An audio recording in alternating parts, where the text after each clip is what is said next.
যারা বাসায় 10 থেকে 15টা বা 20টা মুরগি পালেন তাদের জন্য আজকে একটি সহজ টিপস নিয়ে এসেছি। তারা খুব ভালো প্রোডাকশন পাবেন ডিমের এবং মুরগিগুলো সুস্থ থাকবে, ভালো থাকবে। চলেন শুরু করা যাক।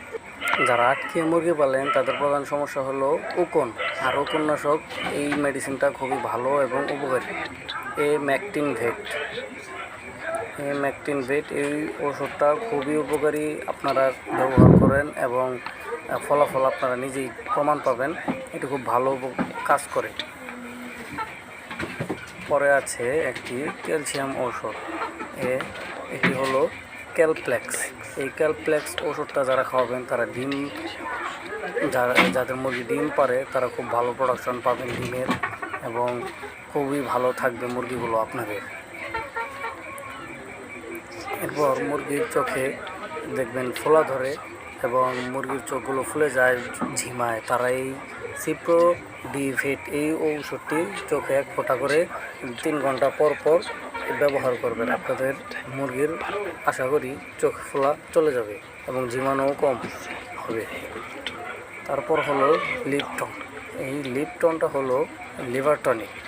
আপনারা মুরগিকে যারা মুরগি পালেন তাদের জন্য এই ছোটো সাইজের এই লিভার টনিকটা খুবই ভালো এবং উপকারী, আপনারা ব্যবহার করবেন, আপনারা নিজেই প্রমাণ পাবেন।